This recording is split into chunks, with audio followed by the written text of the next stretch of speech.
mas ele faz uma promessa: eu contarei sempre as verdades, mas nem sempre contarei as verdades por completo. E aí esse é um legado máximo das escolas herméticas. O conhecimento ele vai sendo passado em partes. Hermes vai revelando migalhinhas em migalhinhas, tracinhos em tracinhos, parte por parte. E é dito que esse conhecimento também ele ficou conhecido como o conhecimento oculto, o ocultismo, dentro de alguns povos, alguns estudantes, porque faz parte de algo que está além, é algo do místico, é algo do imprescindível, o inexplicável, né? Então, é o conhecimento ocultismo. No conhecimento do ocultismo entraram as pessoas que tinham um poder psíquico, um poder mental. Nas mesmas escolas nasce um nome que é o mentalismo. São palavras muito importantes, né? É o mentalismo, porque desenvolve o poder psíquico mental, desenvolve algo que está no campo do além, porém que envolve isso que nós chamamos de mente. E o Hermes ele vem trazendo um conceito, está em um dos primeiros conceitos de um dos livros dele, que é o todo é mente. O todo é mente, né? Acreditando que o todo é esse psíquico. Então, o psiquismo também nasce junto com essas ideologias, é um outro nome forte, é o psiquismo, desenvolver o poder psíquico, desenvolver o poder da psique. A psique, no conceito dos gregos, também pode ser chamada de Sofia, ou a essência da alma, né? A essência da alma, Sofia, vem para o mundo em busca da sabedoria. Então a nossa psique, ela tem que conhecer a sabedoria do mundo como experiência, uma experiência que é a oportunidade de estarmos aqui na vida. Então desenvolver o psiquismo, desenvolver a força de vontade da alma. E aí esse é um conceito que ele é muito especial. Nessas escolas herméticas, nessas escolas esotéricas, essas escolas que ela secreta, também trouxeram um conceito que, para desenvolver a habilidade da magia, tem que desenvolver um dom, uma força, um talento, um poder muito especial chamado o magnetismo pessoal. É outra palavra mestra. O magnetismo pessoal. Ser muito magnético, porque é a virtude do corpo astral. Se você perguntar qual que é o poder forte do corpo astral, a virtude de presença do corpo astral é o magnetismo. Está nessa força. O magnético ele é atrativo, ele também repele, ele tem um campo que o envolve. Quanto mais magnético, mais atrai e mais repele, porque mais forte é o campo. Então, grandes pensadores espirituais falaram sobre o magnetismo pessoal e no mundo antigo chegavam a fazer ingesta de ferro, aumentando as ferritinas, aumentando o ferro na alimentação, as folhas verdes, a couve, entre outros suplementos, para aumentar o magnetismo, já que o magnetismo ele se relaciona aos metais. Então existe esse estudo muito profundo, é o ferro, o magma, é o ponto magnético da Terra, é a agulha de ferro que direciona a bússola e se conecta ao eixo central desse universo, que é a Estrela do Norte. O ferro está sempre se conectando a essa estrela mágica, estrela essa que ganhou grande repercussão no Atlântico Norte por inúmeras tribos. Vários povos refletiram sobre a Estrela do Norte. Na literatura védica, a Estrela do Norte é um planeta espiritual dentro do mundo material, é uma forma fictícia daqueles mestres retratarem esse fenômeno, né? Chamava de Durvasaloka, o planeta de Durva Maharaja, é o planeta de onde que descende todos os avataras. É uma reflexão muito iluminada, muito forte no seu esplendor e sempre chamando a atenção no céu. Todas as estrelas saem do lugar, menos a Estrela do Norte, que está sempre lá. Então, tudo gira em torno dela. Então, ela é a guia do navegante. E aí o mistério do ferro, o magnetismo pessoal e o norteio também. Mas o magnetismo ele é básico, O estado de presença ele tem que ser magnético, ele tem que ser atrativo, ele tem que ter centro, concentração. A energia tem que estar concentrada na presença. A presença é autopossessão. Se não tiver na presença, não tem mundo astral. Se não tiver magnetismo, não tem muita presença. E a soma vai mais ou menos por aí. Então a causa é desenvolver esse magnetismo para ter o poder do psiquismo, para ter o poder do mentalismo e conseguir explorar a parte oculta, o ocultismo da natureza. Essa penetração ao oculto, penetrar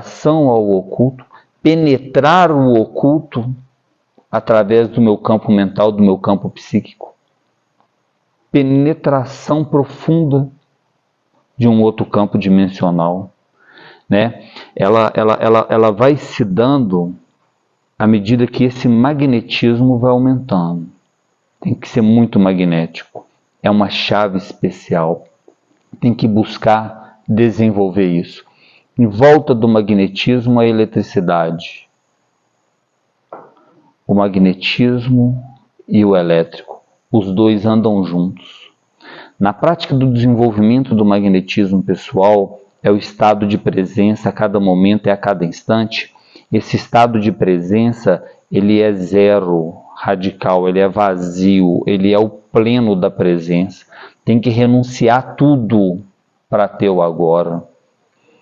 Tem que abandonar tudo, dores, lamúrias, tragédia, tristeza, para ter o agora. O agora é seco. Ele é desiludido. Ele é presencial. A literatura védica, o Bhagavad Gita, ele vai falar que o estado da mente para o agora é um estado grave. Então você pega as notas musicais, a mente mais viajada está mais agudinho. O grave ele é presencial. O grave retém mais atenção, tem mais foco, tem mais concentração. É seco no agora. Está nas fantasias, está nos devaneios, está nos folclores da vida, não tem saída em corpo astral, lamento. Adoro minhas redes sociais e viajo aqui, viajo nesse sonho, não tem saída em corpo astral, lamento. Não tem saída em corpo astral. Tem uma experiênciazinha de 1 minutinho, de 10 segundos, onde eu me vi saindo do corpo, tomei um susto na hora, não passa disso. Não passa disso. Só quem tem o magnetismo mantém a constância do agora. Só quem é magnético, só quem é presencial. Para ser magnético tem que trabalhar o autodomínio. Se imperar e se dominar. É uma questão de uma força ainda maior do que a força do desejo, do que a força da mente, do que a força do impulso, do que a força do movimento, do que o impulso sexual. É uma força ainda maior, chama força de vontade consciente, ou a força de Telemann. Essa força maior, ela tem que ser de autoincorporação. Se não tiver esse estado de presença, não tem corpo astral, lamento. Experiênciazinha de 5, de 10 segundos, daqui a pouco tem um devaneio, um pensamento, já era, nem lembra na hora que acorda. Então, se for trabalhar o mundo astral, tem que trabalhar esse magnetismo pessoal. Esse magnetismo tem que ser forte. Cada vez que a gente desvia no pensamento, uma parte dessa Shakti, desse magnetismo, ela dispersa. Perde. Devaneio de fantasia da vida, perdeu um pouquinho dessa essência. Preocupação com o problema do passado, perdeu um pouquinho da essência. Preocupação com o futuro, perdeu um pouquinho da essência. Fofoca do vizinho, perdeu. O fútil daquele momento, perdeu. Foi perdendo. O contrário que tem que ser trabalhado. Saiu do agora, volta para agora. Saiu do agora, volta para agora. Saiu do agora, volta para agora. Esqueceu do trabalho psicológico, volta para o trabalho psicológico. Esqueceu do trabalho, volta para o trabalho. O primeiro ponto do trabalho, ser magnético, ter presença. A pessoa que tem presença, ela é uma pessoa diferente. Teve uma pessoa chamada Gurdjieff, fizeram para ele um texto, um livro, um vídeo, um filme que é Encontro com Homens Notáveis. Tem no YouTube, você pega lá. Porque o camarada ele era notável na presença. Notável, característico, fino. A presença era muito forte. Todos os grandes líderes, todos os grandes místicos, eles eram notáveis. A presença é muito forte, porque domina, esse magnetismo é forte. A pessoa está lá, estava vendo um vídeo do Sadhguru, o cara consegue movimentar uma multidão. Com certeza a presença é notável. Eu estava falando de Sai Baba, a presença é notável. A Shakti, o campo que envolve o magnetismo é forte, é notável. Tem alguma coisa diferente ali. Vou ali naquela circunstância, encontro com aquele mestre, com aquele professor, com aquela pessoa. Tem uma coisa no campo. O que é? É esse acúmulo desse magnetismo e depois o refinamento dele. Mas o primeiro ponto é acumular a energia. A energia tem que estar acumulada em torno do núcleo. Faz parte da regra da química, da biologia. Em torno do núcleo. Para trabalhar o magnetismo, tem que ter um núcleo psíquico muito forte. Um ponto de gravidade. Cada planeta ele é um ponto de gravidade. Cada Sol é um ponto de gravidade mais forte. Cada Sol central, cada miolo de sistema é um ponto de gravidade ainda mais forte. Cada eixo de universo é um ponto de gravidade ainda mais forte. E aí a gente tem que aumentar. A vida ela é um ponto de gravidade. Nós estamos acumulando uma matéria em torno de nós. E aí esse é um ponto que ele é muito especial. Esse magnetismo ele tem que ser nutrido. E o primeiro ponto, dispersei e perdi, concentrei e ganhei. E aí tem que aumentar essa energia. É um culto à energia durante um período da vida. É um culto. Tenho que cultuar isso no meu dia a dia. A energia tem que voltar toda para o núcleo, tem que voltar toda para o eu. O eu é o eixo tronco medular espinhal. É onde que o espermatozoide está instalado.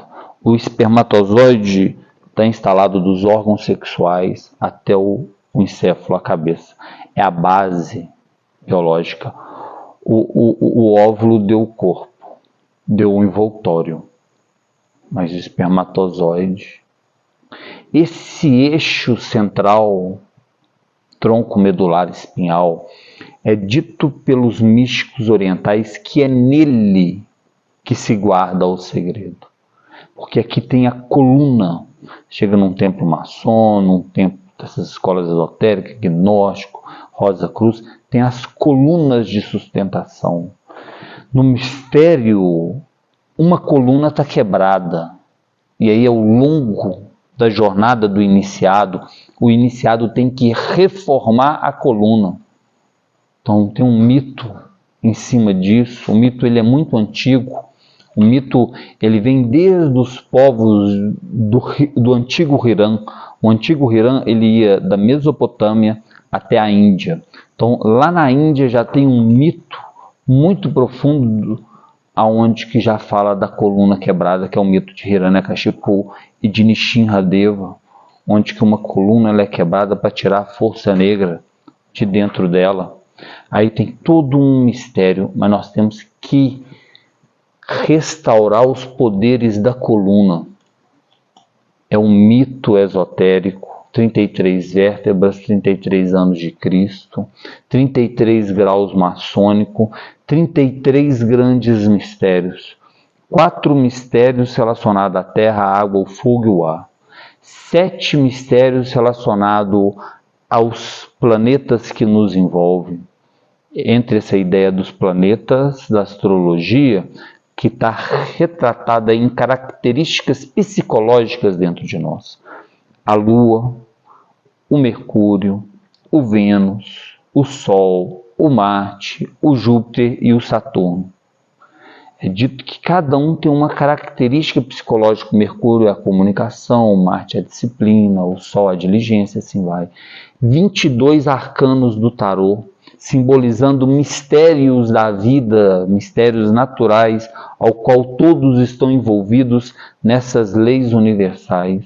Aí daria um mistério dos 33 conhecimentos esotéricos profundos. Mas é dito que é nessa coluna que esses mistérios habitam, é nessa coluna que está o despertar da nossa consciência. Porque a coluna, o tronco medular espinhal, que já foi herdado pelos peixes, onde que estão os primeiros sintomas primitivos de vida, tudo isso é muito especial. Nesse tronco medular espinhal existe uma comunicação primitiva. Existe uma comunicação que dele irradia uma conexão com todos os órgãos. É como se fosse o cérebro mais primitivo. Desse tronco medular espinhal emana uma sabedoria que organiza todo o biológico. Tem uma sabedoria infinita na formação de cada molécula, na interação dos átomos. Tem uma sabedoria infinita na formação de cada organela, na formação e na organização de cada célula. Cada célula do corpo, às vezes, atua em uma função totalmente diferente. Isso é profundo, porque os místicos desenvolviam a habilidade do corpo astral para fazer esse estudo da microbiologia através da autopercepção, através da compreensão da microbiologia, compreender as leis cósmicas. Essa é a base do hermetismo. Essa é a base da escola do Hermes Trismegisto.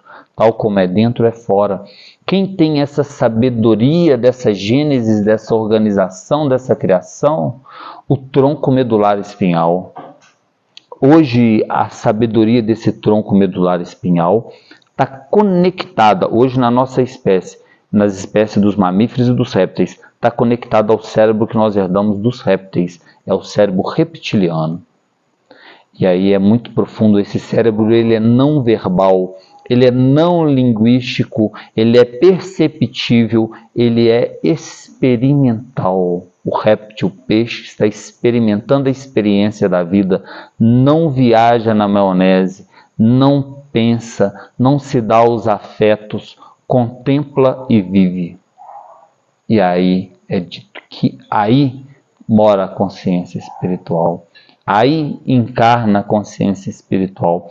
Outro nome que deram para a consciência é o Kundalini, Ananta Shesha, Sheshanaga, é a serpente sagrada dentro de nós.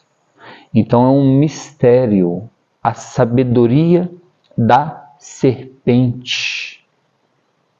Então você vai pegar os cultos e os mitos esotéricos, a serpente sempre esteve presente, os místicos perceberam algo muito encantador nessa serpente interna, e essa serpente interna hoje, de acordo com o conceito das neurociências, seria o cérebro reptiliano, com todo o conhecimento oculto da organização da microbiologia e dos distintos sistemas e das distintas funções e das distintas organizações, etc.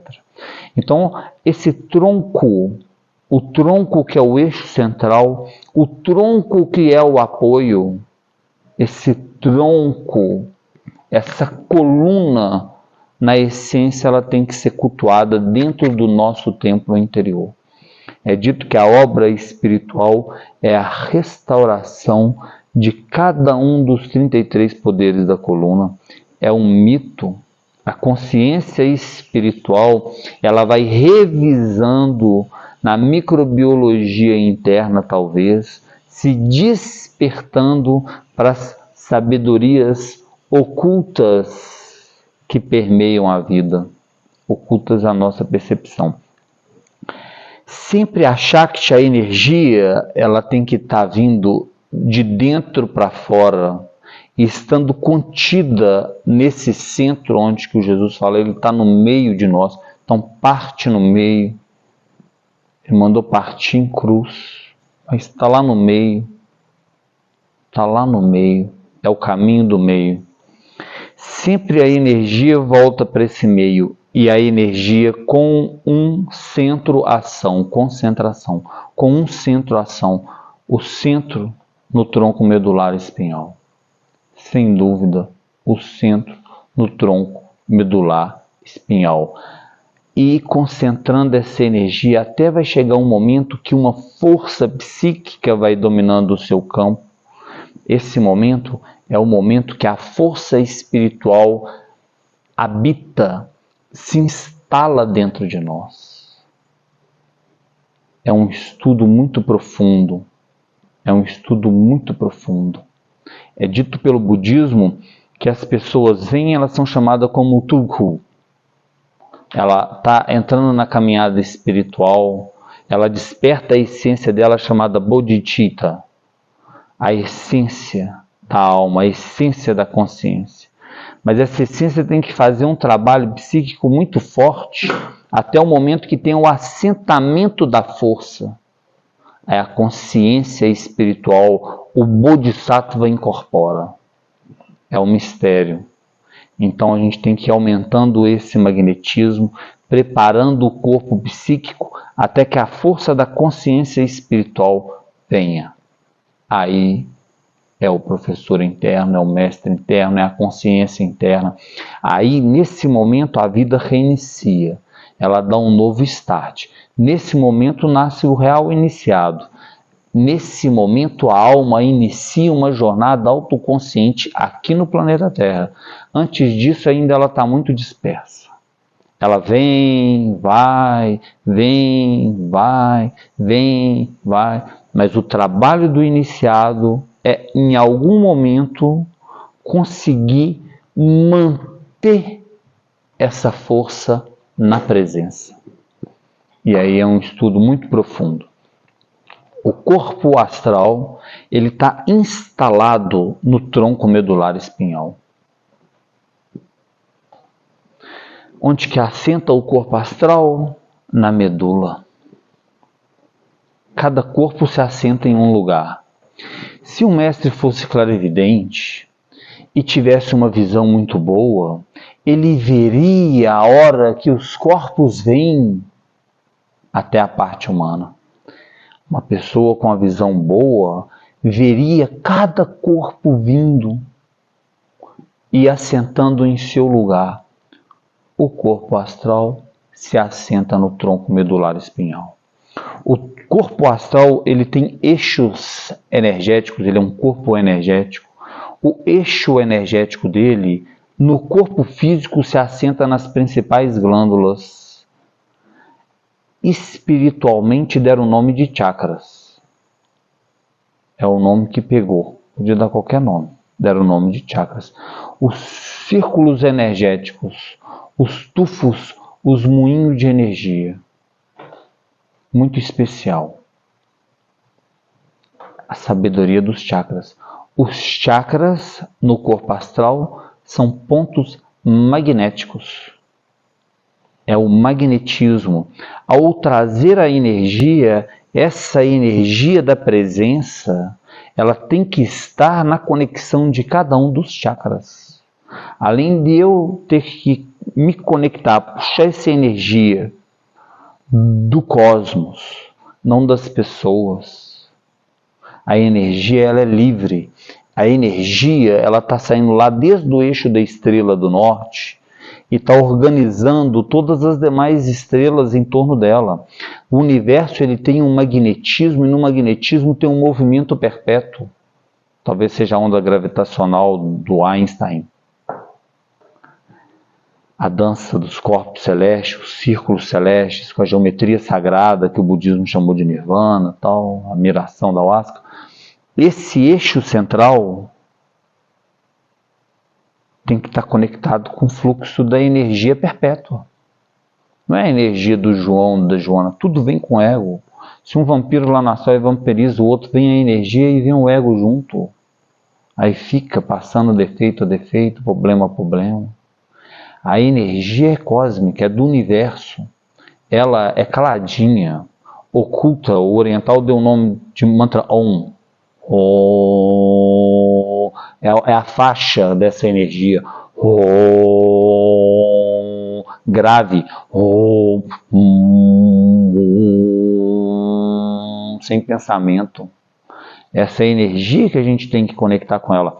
É o eixo dessa energia que o pós-tantrismo chinês chamado taoísmo deu o nome de Tao. Quem tiver nesse eixo entrou no Tao. O Tao é um estado de consciência. É um estado de presença.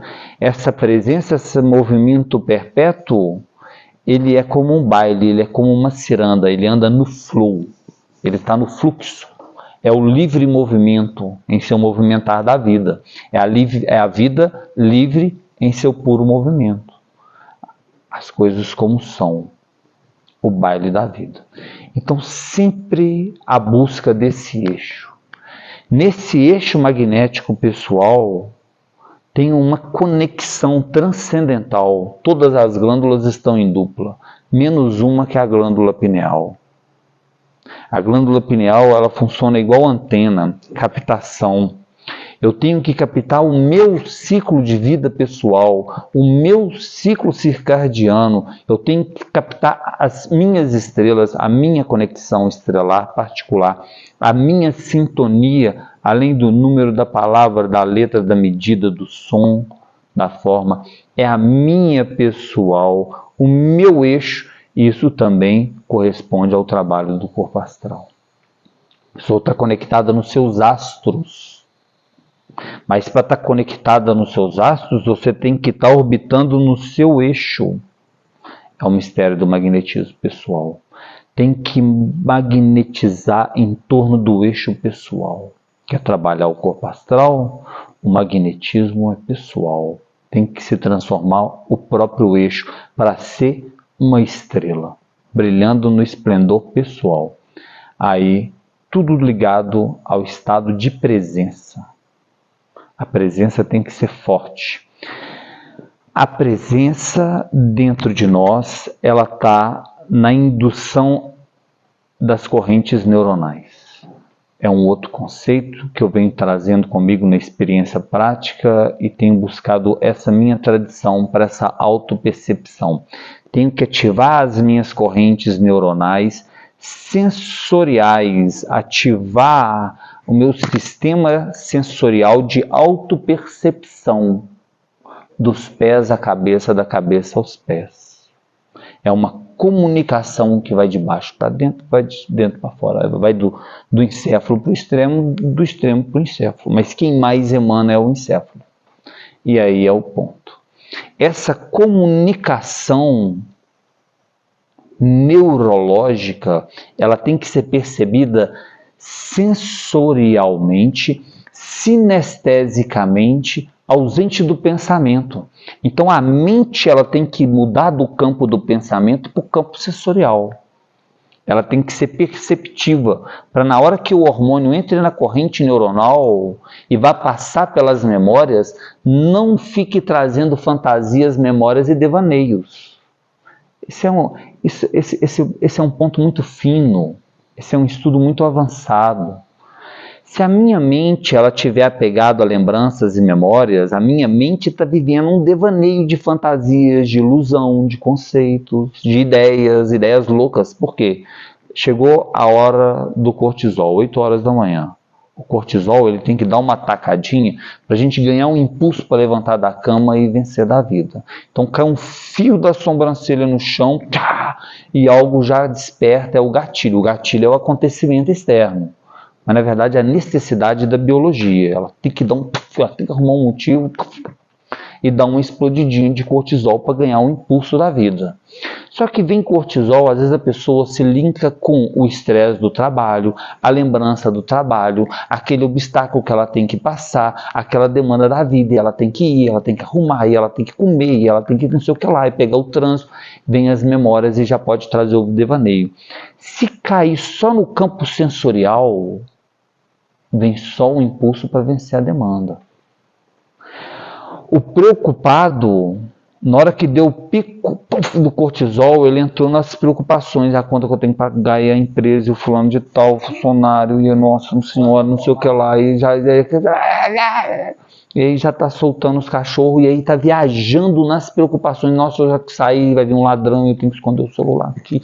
E aí o carro e fecha o vidro, e aí, nossa senhora, e tal. E vai, entrou no campo mental, caiu no devaneio. Se cair só no sensorial, é só sensação, é só impulso, é só emoção. Então nós temos que tirar a mente do pensamento e levar a mente para o campo sensorial. O campo sensorial perceptivo, esse campo presencial, indutivo, não verbal. Indutivo. Eu consigo induzir a minha energia para a mão esquerda, a minha energia para a mão direita, eu consigo induzir a energia para o pé, consigo induzir. Indutivo. Indutivo, eu tenho que estar sempre induzindo a energia. A energia, cada vez mais, ela tem que preencher a minha presença. Para me aumentar as sinapses, gerar novas memórias, novas possibilidades, sair do padrão. Viveu agora é sair do padrão. O padrão, cada hora é um instante, cada hora é um instante, cada hora é um instante, cada momento é um instante, trocou, outro novo, outro novo, outro novo. O trem não para. Tem que aprender a viver o instante. E aí, estou aumentando as minhas sinapses. Tem um ganho de produtividade. Para fazer esse movimento, tem um gasto maior de energia. É científico. O cérebro gasta uma média de 24% da energia do corpo. No estado de consciência, ele vai para uma média de 32%. É científico. Consome. Mas tem que consumir pela consciência.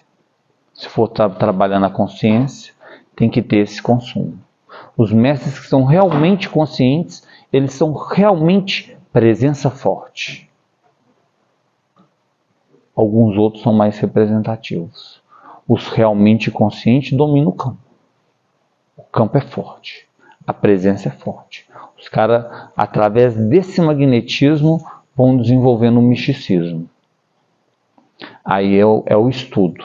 Então eu vejo que o magnetismo pessoal ele tem que estar sempre nessa caminhada para a gente ter esse desenvolvimento psíquico, esse desenvolvimento neurológico. Toda nutrição para o neurológico ela é essencial para essa caminhada. Os místicos também, já na Idade Média, veio trazendo o conceito que o corpo astral ele se instala no fígado. É muito importante a qualidade do fígado, a desintoxicação do fígado. Lembro que na primeira escola que eu estudei, aí eu falava com o professor que eu saía com a facilidade total. Um dia eu fui lá passar um dia com ele, e aí ele foi fazer uma comida, ele perguntou, o que você come? Dentre as coisas que eu comia jiló todo dia, chamou a atenção dele, porque eu desdobrava com uma facilidade danada, eu comia um jilózinho todo dia. Aí ele foi e passou, como que você come jiló? Eu falei, não, como jiló no arroz, eu coloco no arroz e cozinho. Aí a partir dali, por um período pelo menos da vida, ele sempre mantinha o jilózinho ali na comida. Cuidar da saúde do fígado, não tem intoxicação, é um processo muito especial, porque é dito que o corpo astral ele está instalado no fígado. Para ter um bom desdobramento, o fígado tem que estar bom. Aí esse é um conceito, mas é o conceito desse trabalho. Em torno do magnetismo, a eletricidade é a Shakti. A Shakti é a energia. A energia ela já vem do prana. É a saúde mitocondrial, é a saúde da mitocôndria. Então eu creio que o oriental, o antigo, ele sacou as duas coisas na autopercepção. Ele sacou forte a presença, está lá o yogi, lá o fakir, 50 anos, nem mexe. E ele sacou forte a história da respiração. O pranayama, para conectar com um ciclo que ele é cardiopulmonar. É o ciclo cardíaco, com a sabedoria do coração e tudo que ele envolve, porque o coração ele é não dual. O coração que vai fazer essa distribuição desse oxigênio pelo corpo. E quanto mais tiver essa vitalidade, melhor. Quanto mais tiver essa eletricidade, tiver essa Shakti, então tem uma conexão aí entre o sistema neurológico e a vitalidade da mitocôndria, que é a vitalidade biológica. Tem essa conexão. Sem nenhum pingo de dúvida tem essa conexão. 80% do volume do nosso corpo é oxigênio. Quanto mais oxigênio tiver, quanto mais prana tiver, quanto mais energia terá. É um processo. Mais mitocôndrias terá. Um dos processos da duplicação mitocondrial, do aumento da proporção mitocondrial, é o excesso de oxigênio. Atividades físicas intensas, exercícios de respirações intensos, esse momento de explosão faz com que as mitocôndrias se multipliquem, aumentem o seu tamanho, naturalmente gerem mais ATP, gera mais energia, gera mais saúde biológica. E aí um dos mitos dos místicos sempre foi essa saúde biológica, essa vitalidade. E aí é um processo muito especial. Então, dois campos de autopercepção. A autopercepção sensorial, sinergética, do sistema neurológico que se ramifica por todo o corpo, e a autopercepção vital, a vitalidade, a vida, a energia vital que está presente na saúde das células. Creio eu que essa percepção seja mitocondrial. A gente tem dois DNA, um DNA está no núcleo da célula, outro DNA ele é mitocondrial, os dois têm uma interação com certeza muito profunda, é dito que estão juntos há 2 bilhões de anos, há 2 bilhões e meio já começaram a se comunicar, há 2 bilhões de anos eles já estão interagindo dentro de uma mesma célula, e aí com certeza uma parte da influência vem desse DNA mitocondrial. E ele é muito sábio, é ele que nos conecta na árvore genealógica, é ele que nos conecta a Eva, e ele é herdado só da tradição feminina familiar. E aí é um estudo muito interessante. Então nele tem uma sabedoria. Na autopercepção, a autoconsciência tem que estar presente nesses dois campos, o energético e o elétrico, o magnetismo, a presença e a minha vitalidade. Como que está a minha vida, como que está o meu impulso de vida, como que está a minha energia, como que está o meu ânimo, como que está a minha ânima. Então tem o ânimo e a ânima, é um casal no mito grego. Mas como que está o meu ânimo? Como que está o meu estado de ânimo? O meu estado de ânimo, se eu quero fazer uma viagem em outra dimensão, eu quero perfurar o campo do éter, eu quero viajar o mundo, eu quero fazer viagem talvez para outro planeta, invocar um espírito para o espírito se manifestar. Se não tiver magnetismo, querido, não. Se não tiver eletricidade para se movimentar, quem aqui já saiu do corpo? Lá da casa estejando, está num submundo infernal e lá não tem força nenhuma, não tem a Shakti. Cadê a Shakti? Vai chegar lá no mundo astral, lá daqui a pouco quem tem a Shakti te adormece, te toma sua Shakti, te coloca você lá de vampiro lá por 5 anos. Fica a pessoa lá. É desse jeito que eu estou falando. É de outro jeito não. É desse jeito. É desse jeito. O mundo astral, a maioria está dormido, e quem está dormido está dominado já tem há muito tempo. A pessoa começa a sair, ela começa a ver os ataques espiritual, comecei a ser atacado. Está sendo atacado já tem muito tempo. Essa história de vidas. Já, nossa senhora. Estão mamando no mel lá, chupando até o osso, já tem, ó.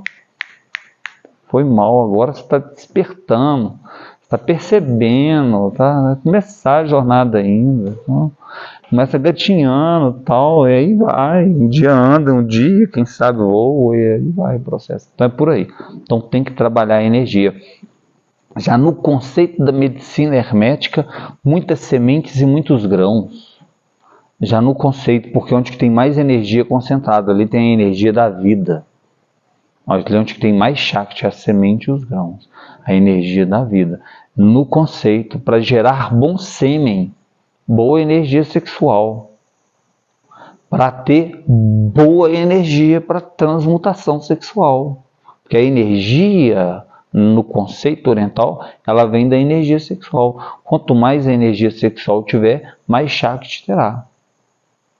E aí é um mistério da energia sexual. É a energia sexual, é a energia que gera vida, é a energia que multiplica, é a energia que tem o poder de dar um filho, e tudo nasceu desse cruzamento da natureza, então a base da energia sexual. No conceito tradicional da medicina indiana, da medicina hermética, lá, muitas sementes e muitos grãos, sempre fortalecendo essa Shakti. E aí é um processo bem especial. O Tesla sacou bem, ele falou que a fonte de energia mais forte era o sol, e quanto mais verde for o alimento, hoje nos estudos aí dos melhores alimentos do mundo, tá lá, é a couve, é a rúcula, é o espinafre, é os verdão. O Tesla sacou bem. O Tesla trabalhava a energia a tal ponto que ele não misturava a energia dele com ninguém, ele morava sozinho, ele não tinha relacionamento, ele não tinha perda de energia sexual, porque ele gostava da energia. Ele canalizou a sabedoria da energia. É a base dele. Pergunta para ele numa entrevista: ei, Tesla, por que você... Ele fala: porque eu guardo a minha energia, eu trabalho ela, a energia. A energia circula. É Prana Shakti.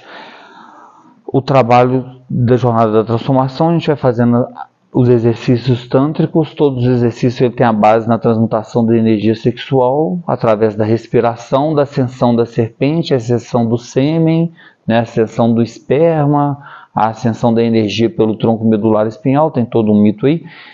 E aí é o trabalho da serpente, mas esse é um ponto. Então, é uma coisa que depois, ao longo, a gente tem que ir desenvolvendo, é um outro estudo, o trabalho da energia reprodutora. Mas a energia, ela é elétrica. Essa eletricidade, ela é vibracional, a eletricidade vibra. Ela vibra em volts, em watts, ressoa em hertz, uma frequência, uma ressonância. Então tem todo um estudo voltado para esse campo da energia. O oriental vibrou através do mantra para melhorar a condução elétrica da energia. Foi um conceito dele.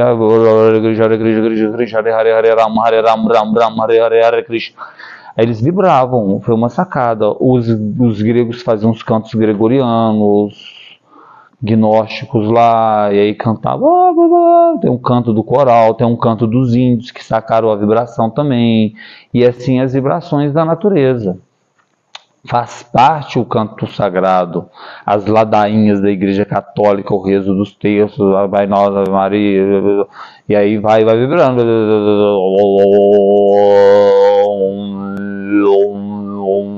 vai vibrando para dominar a qualidade da Shakti.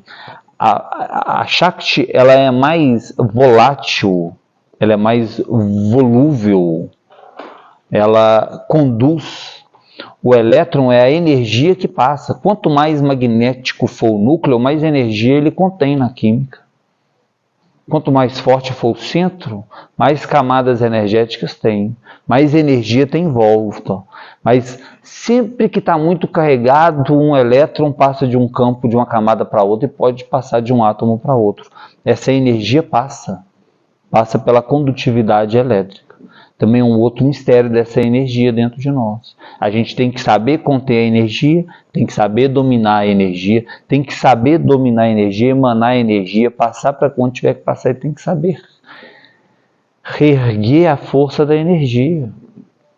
A energia que pode ser também chamada dos orixás da natureza, as energias da água, a energia do fogo, a energia do ar, a energia dos fenômenos, a energia da vida. Então a energia gera a vida, é do Espírito Santo, é a eletricidade e o magnetismo, é o Espírito Santo e a Mãe Divina no mistério, é o Shiva Shakti, é o Liga Ione. Essa energia é a doadora da vida universal. Toda a vida está permeada por essa energia, por isso que ela gera movimento, ela cresce, ela reproduz. É o impulso da vida. Então essa energia ela é muito sagrada. Aí quem está nessa caminhada tem que estar sempre trabalhando o magnetismo e a eletricidade. Sempre cultivando, sempre cuidando, sempre aumentando. Uma busca incessante pela energia e pelo magnetismo até o fim da eternidade. Uma busca incessante. É prato de arroz e de feijão todo dia. Faz parte do A, do B, do Beabá. Sempre conectado com essa energia. Aí o Chai fez parte dos escolas do Hare Krishna. Lá os mestres, é perceptível que eles têm a Shakti, né? Eles têm a Shakti, têm a energia. Um cara tem destaque, ele tem o magnetismo e tem a Shakti. O magnetismo envolve o grupo em torno dele e tem a Shakti espiritual. emana, domina a energia. E aí, se a gente quer desenvolver o mundo astral, a gente tem que ir trabalhando esse campo energético, que também tem todo um estudo profundo, e depois a gente aprofunda nesse campo. Mas eu acho que esse é o primeiro ponto. Esse é o ponto que é um teórico prático. É algo que a gente consegue praticar agora, né, através de um conceito, de uma ideologia, de uma filosofia universal. É uma sabedoria hermética, mas ela é perceptível e praticável agora. Como que está o meu magnetismo pessoal? Como que está a minha Shakti? Como que está o meu estado de ânimo? Como que está a minha energia? E aí outra coisa é o trabalho sobre isso, que a gente vai fazendo. Mas a primeiro momento, sempre no meu eixo, o meu eixo central. E aí esse é um ponto. É interessante que, desde a saída da vida biológica do mundo marinho, os seres vivos passaram a sonhar. Esse é um dado científico. Então, já há 450 milhões de anos atrás, os insetos têm lampejos de sonho, de sono. Dormem e, ao dormir, têm movimentos rápidos dos olhos, marcado como sono REM, que é onde que entra ali em outros fatos, em outros acontecimentos, em outra camada, em outro mundo. Então, isso é uma observação científica. Porém, todas as vidas só sonham enquanto dormem. Nós somos a única espécie que o sonho incorporou na vigília. E isso é muito profundo. É dito pelo Terence McKenna que esse sonho vem entrando na nossa vigília uma média de 70 mil anos atrás. E aos pouquinhos nós fomos ganhando o fenômeno da mente, da percepção, do diálogo, a comunicação, o diálogo interno, a percepção mental ideológica da mente, a imaginação, a neurose, a preocupação, o mundo das crenças, o mundo das ideologias, a dissonância cognitiva, a duplicidade psicológica. De 70 mil anos para cá, esse fenômeno complexo da autopercepção humana vem se desenvolvendo aos poucos. Aos poucos. Nós estamos num país que a gente tem uma divisão social dada pela questão financeira. Na divisão social, o acesso à informação, à comunicação e ao conhecimento. Pode ser que você vá até o Agreste lá do Nordeste, o cara não sabe da importância de um livro, da importância de um conteúdo, a importância de uma ideia. Você bater um papo com esse cara lá no boteco, ele está pegado na cachaça lá, e aí ele ainda nem começou o processo mais maduro, vamos assim dizer, do movimento do desenvolvimento mental psicológico. O tanto que essa tecnologia é recente. Essa pessoa, às vezes, ela nem discerniu, ela nem sabe que ela não é mente. Ela nem parou para estudar e analisar o que é a mente, o que é a imaginação, por que eu sinto. Nunca parou de verdade para se sentir e vive uma vida a nível de reatividade como os animais. Atacou, é atacado, é elogiado, sorri, assim vai. Fica só no impulso reativo, o neurológico, biológico, psicológico reagindo com as circunstâncias da vida. E aí é um processo.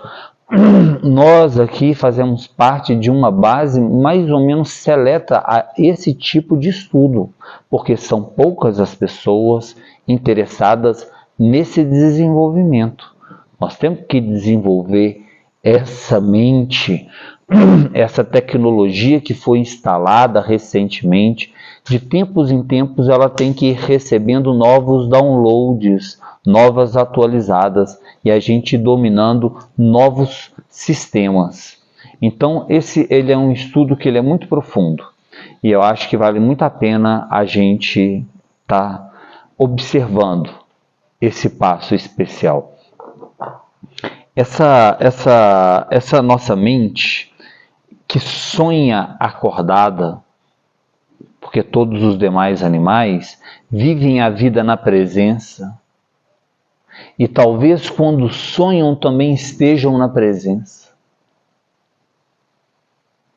Nós que ganhamos um aparelho com uma sintonia mais sofisticada, nós perdemos a presença, porque a gente sonha acordado, cai no devaneio do sonhar acordado. E aí esse é um ponto especial. Então existem dois tipos de sonho, o sonho lúcido e o sonho na fantasia. Existem dois tipos de imaginação, imaginação inconsciente que reverbera as memórias, repetindo padrões mais ou menos desorganizados, porque essa imaginação inconsciente, ela reflete essa neurotransmissão, essa informação das memórias entre os neurônios. Às vezes um neurônio aqui ativa e daqui a pouco ativa o outro aqui, ativa o outro aqui, aí a pessoa está lá na praia no psicológico dela e daqui a pouco ela encontrou com o João, daqui a pouco ela está brigando com o ciclano, está passeando com o cachorro. É a mente inconsciente. A mente inconsciente está percebendo padrões de memória codificada nas correntes neuronais. É a mente inconsciente. Temos que mudar essa imaginação para uma imaginação de autodomínio, uma imaginação concentrada. Eu tenho que estudar o que é a minha imaginação. Eu tenho que, no meu dia a dia, ter melhor percepção sobre o meu sonho interno, sobre o que esse sonho reflete do meu inconsciente e como que ele reflete o que ele reflete. Tem gente que só reflete o negativo, tem gente que reflete o positivo, tem gente que vê o copo mais cheio, outro vê o copo mais vazio, outro reflete só o seu julgamento de vida, não consegue ver a vida como é. Eu tenho que ver como que o meu inconsciente reflete. Reflete através de números, no caso, o Mateus ele é tarólogo, com certeza a comunicação numerológica e simbólica dele é muito forte. Ele já vive essa realidade. Na jornada da transformação ele trouxe que ele ama os animes, ele ama essa realidade subjetiva. É através dela que o inconsciente dele vai ter mais facilidade. Se fosse um intelectual que comeu meia biblioteca, a rede seria de informação verbal, linguística e de pensamentos. Então eu tenho que ver como que a minha imaginação reflete. Uma pessoa do mundo prático, do mundo do trabalho, o mundo da presença todo dia, o mundo da execução, com certeza a comunicação interna dele vai por um outro eixo, um outro campo. Ele tem que aprender com a experiência, algum aprende com o intelecto, outro aprende com a simbologia artística.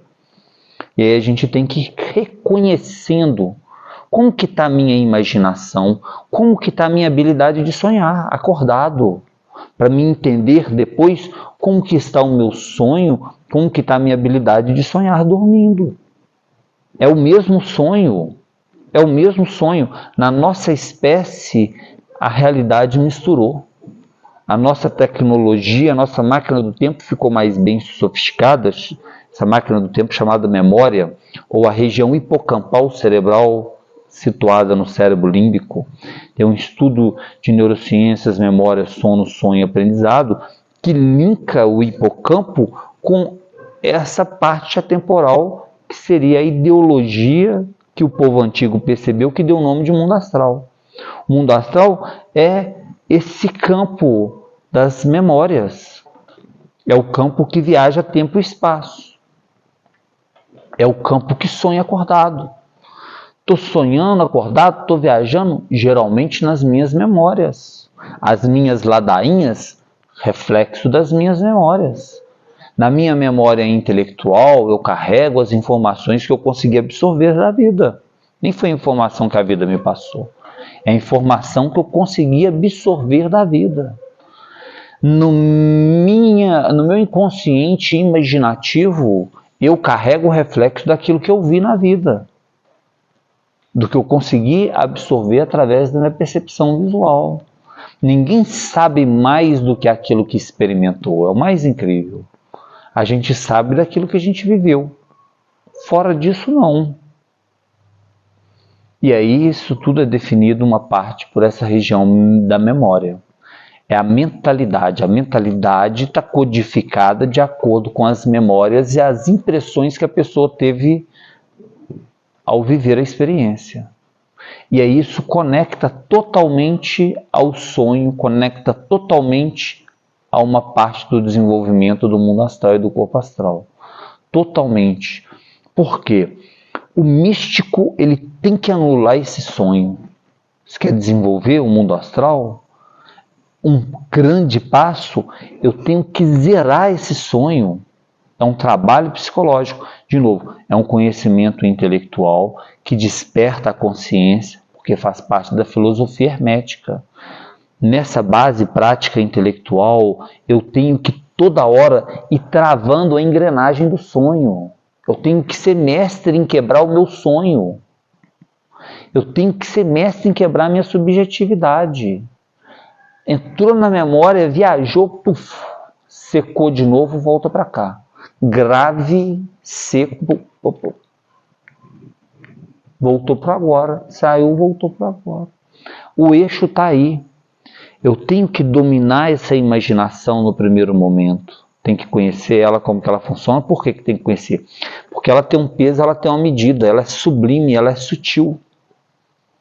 Eu vou lá no meu campo da mente, na minha mente tem formas, pensamentos. Qual que é o peso dessa forma de pensamento? Qual que é o peso do pensamento? Como que o pensamento ele começa a se formar? Na minha subjetividade psíquica, na minha autopercepção, qual que é o momento que começa a nascer o pensamento?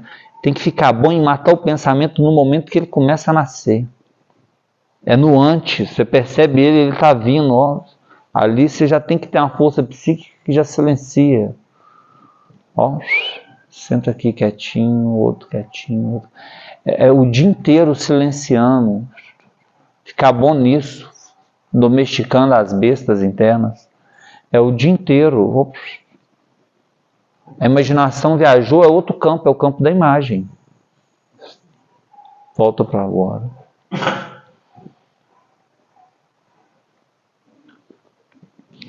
O exercício da mente é ouvir o vazio. Isso é chave. No vazio tem um som interno dessa corrente neuronal, dessa biologia, ele vai ser mais ou menos como um chiado. Tem que acertar esse chiado. É a frequência vibracional interna, eu tenho que perceber minha frequência. É ouvir o som do éter, Krishna fala, é o vazio. Ele fala, eu sou o som do éter, o éter está fazendo um barulho. Observa que você vai parar para você ouvir lá fora. Na casa do vizinho, você para de respirar. Ouviu o que o outro está falando? Para de respirar. Então tem uma conexão entre a respiração e a audição. Na mente, a contemplação do vazio auditivo. Na imaginação, a criação de um símbolo e um ponto. Na imaginação, um yantra, um símbolo de poder, um ponto da magia, um ponto, o ponto que eu me apego. Eu convivi muito na força do Mestre Moria. O Mestre Moria trouxe para mim na época e para os meus amigos um símbolo de um triângulo para cima com o olho. O ponto era o ponto que a gente se apegava. E até hoje eu estou no ponto. A gente saía do astral coletivamente, nós recebemos no astral, na força da ayahuasca, veio do astral bonitinho para a gente. Nós ficamos naquele ponto, eu estou nele até hoje. O budismo era um risco, uma linha reta. Se pegar a tradição Theravada, poderia ser algo nesse sentido também, é um outro símbolo. Muitos místicos se conectaram nesse símbolo. Mas o meu era o triângulo e o olho dentro. O olho dentro. Conectando aquela linha. Cada... É isso, aí a galera tá no ponto. A galera no campo imaginativo vibram o campo. Esse é um estudo. Tenho dificuldade com a minha mente, o indiano trouxe o mantra. Om Mani Padme Hum, Om Mani Padme Hum, Om Mani Padme Hum. É uma outra forma de economizar a mente, é a terapia da mente. Minha mente não consegue ouvir o vazio, ladainha em cima da ladainha, mantra mais forte até o mantra vibrar tudo, quebrar as formas de pensamento, e mudar a cadência do pensamento, mudar a cadência da repetição, a retórica da repetição, quebrar aquelas formas antigas, arcaicas, pesadas, mantra repetitivo, Hare Krishna, Hare Krishna, Krishna Krishna, Hare Hare, Hare Rama, Hare Rama, Rama Rama, Hare Hare, Hare Krishna. E aí é um ponto. Condicionadamente. Incondicionando e recondicionando, né? Eu consegui tal consciência, contemplar. Vibrar um padrão único. Diminuir as vibrações mentais. E vibrar nesse padrão único. Então, esse é um ponto. Se eu ter a minha imaginação e o meu sonho projetando o agora, contemplando o agora, a consciência mais facilmente se desperta. Mais facilmente se desperta. A consciência vai se despertar só no agora. Quando a pessoa está muito no agora perceptível, é provável que o corpo astral venha, o corpo astral incorpore. É um estudo fino. O corpo astral é uma entidade autônoma. Pode estar vivendo a vida dela lá. Ela é uma entidade autônoma. Ele não tem que ficar o dia inteiro por conta. O que você está fazendo aí? Então, vai dar uma cagadinha. Nossa, ficar falando esse papo. Não, ele vai fazer o que ele vai fazer lá. Ele tem que fazer. É uma outra realidade. Aqui está o corpo físico. Nós estamos no mito das escolas que estudaram o mundo astral, acreditaram que nós temos uma multiplicidade psicológica e uma multiplicidade psíquica, anímica e espiritual. É como se a nossa alma tivesse fragmentada em várias dimensões agora.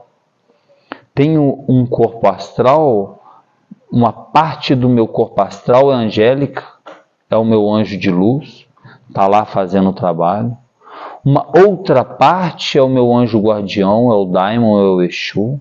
Uma parte minha tem o meu Exu pessoal, está lá fazendo o trabalho dele. Uma outra parte é o meu Cristo interno. Uma outra parte é o meu animal de poder. Uma outra parte é a minha mãe divina Kundalini. Uma outra parte. O judaísmo falou, são 144 assinalados, 144 partes no conceito hebreu. O cabalista também trouxe o conceito de 100, de 10 sefirotes, 144 porque eram 12 sefirotes que se cruzavam entre as 12 sefirotes, 12 vezes 12. E no curso gravado vai ter um pouquinho de cada um dos sefirotes da Cabala. E aí é um estudo, porque tem que estudar a Cabala. Não dá para sair no astral e entender esse caminho místico. Os cabalistas são os melhores nesse estudo, eles são bons demais. Estudar a Cabala faz parte. Então, os egípcios acreditavam que eram 7 corpos, que se interagiam com 7 corpos, mais o espírito, 50 partes. Então, independentemente das culturas, eles perceberam que a gente tem inúmeras partes autônomas do ser. Teve uma encarnação do Mori, um indiano, que ele trouxe um conceito dos deuses atômicos. Então você vai ver algumas pinturas indianas, e aí em cada parte do corpo do yogi tem uma divindade. São as partes autônomas do ser. Cada uma das nossas partes atua em um corpo, em uma dimensão. Então o corpo astral, vou colocar uma experiência de ayahuasca. Estava lá o grupinho fazendo um ritual da ayahuasca, tudo beleza, um cidadão, o banheiro era longe, o cidadão foi e demorou. Mandei o meu corpo astral ir lá, junto com o mestre Irineu. O cidadão está pegado demais. Aí ele viu a chegada do meu corpo astral e viu a chegada do mestre Irineu. Aí ele voltou para a sessão e falou assim, nossa, estranho demais. Eu estava lá e você chegou, e chegou o mestre Irineu. O corpo astral está desdobrado. Dá para entender? O clarividente está aqui. Eu preciso conectar com o meu mestre espiritual lá, que tem anos que a gente não se vê, a gente só se comunica por sonhos. O meu corpo astral tem que ir lá, entrar no campo do mestre, conviver com o mestre. Como o mestre é clarividente, o mestre vai lembrar de mim na hora, vai começar a contar as histórias. É o normal dele, que ele é contador de história e tal. E começa os treinos dele lá e entra na força, pega na minha força. O meu mestre ele vai tentar incorporar o meu corpo astral vai entrar dentro do corpo dele. Aí ele vai começar a trazer os ensinamentos do meu corpo astral, que é a habilidade dele.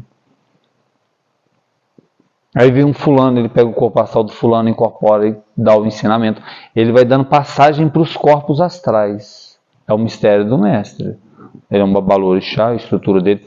O corpo astral vai e executa. A pessoa vai fazer um rezo, está lá rezando para o outro, está firme na oração. Quem vai é o corpo astral. O corpo astral tem uma sabedoria da eternidade. Esse corpo astral estará aqui se estivermos na presença, conectado com esse tronco medular espinhal. Ele incorpora nos chakras. Estou na percepção do tronco, estou no meu magnetismo, estou na minha presença, estou com os chakras muito ativados. Na minha autopercepção, para mim é uma certeza, o meu corpo astral está aqui. Eu tenho que segurar esse corpo astral aqui. Geralmente ele vai vir para um propósito, para uma missão. Geralmente ele vai vir para ler a circunstância da vida. Geralmente ele vai vir para fazer um trabalho mágico no campo. Mas eu estou precisando de sair do meu corpo astral. Eu quero fazer uma visita, então tenho que entrar dentro do corpo astral para me ir para o mundo astral com o meu corpo astral solar. Os místicos sábios na sua autopercepção diziam que existem duas classes de corpo astral. O Hermes Trismegisto deu o nome de Tossoma Heliacon. Ele debate isso no Cora Cosmo, ele debate isso no papiro do diálogo do Hermes com Asclépio. Se eu não me engano, no Corpus Herméticos ele fala isso. Ele fala que poucas pessoas tem o que na tradução ficou como um intelecto, mas é porque poucas pessoas têm uma estrutura astral de presença a nível de uma entidade iluminada. Poucas pessoas, a maior parte delas, o corpo é sombrio, espectros, fantasmagórico. É normal, é muito fantasma para poucos guias espirituais, né? Chega lá na sessão, abre a gira lá, poucos mesmos trazem as entidades. A maior parte fica no devaneio do ego. Você chega lá, vai fazer uma visita lá na Umbanda, lá em qualquer lugar, vai fazer uma consulta. Muitas vezes quem está ali é a personalidade, é o ego, é o fantasma, não tem a sabedoria do Chico Xavier. Não tem a sabedoria do Pai de Santo. Agora tem outros mestres não, que traz a entidade, traz o corpo astral. Aí tem sabedoria da eternidade.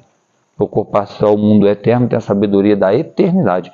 Se o meu corpo astral vier para gravar o curso, por exemplo, com certeza vai sair as pérolas. Ele conhece o mundo astral direitinho.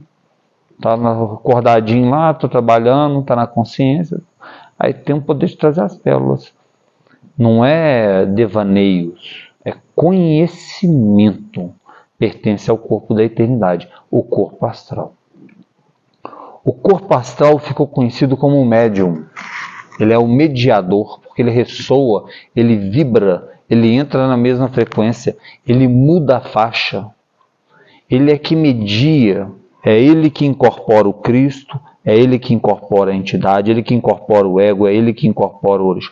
É ele que é o médium. O corpo astral tem que estar fino.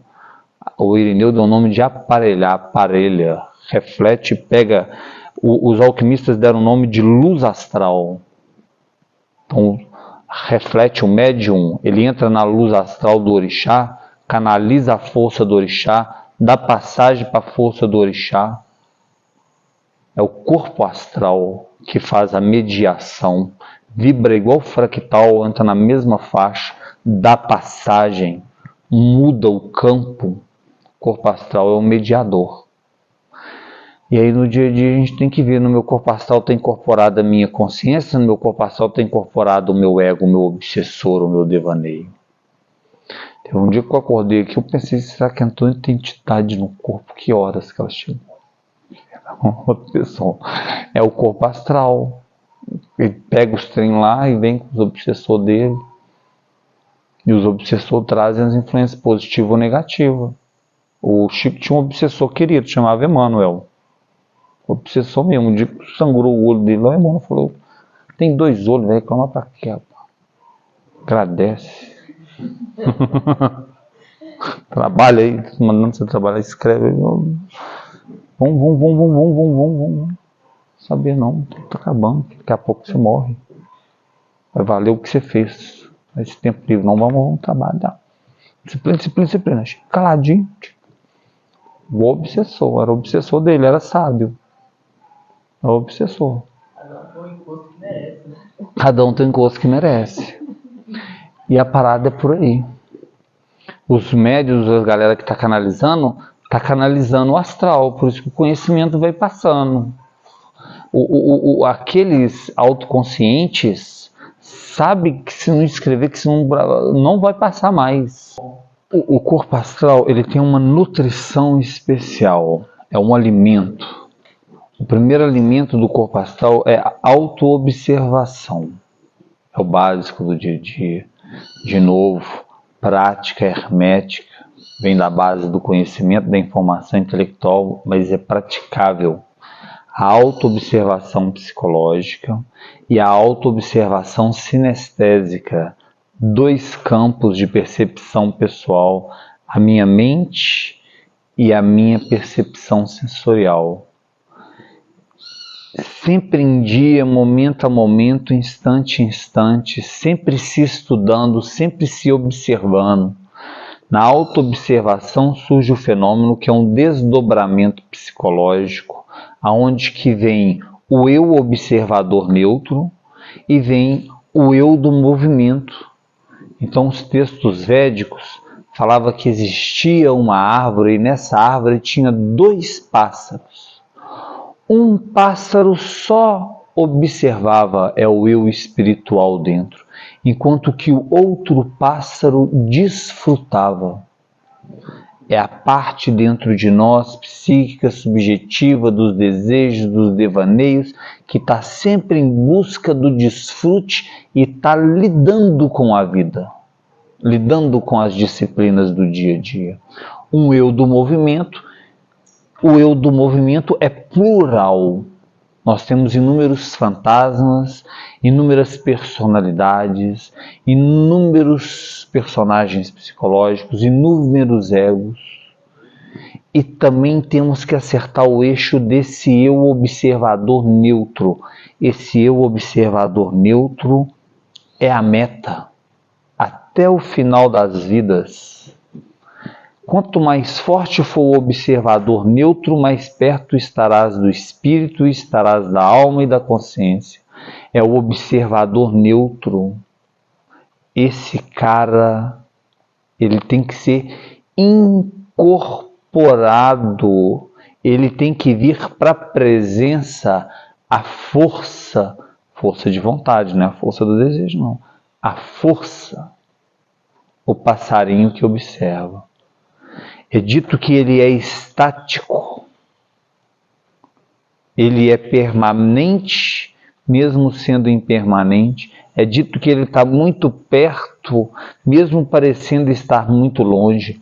Esse eu observador neutro, nós podemos dizer que é um dos primeiros passos da sua religião pessoal, do seu yoga.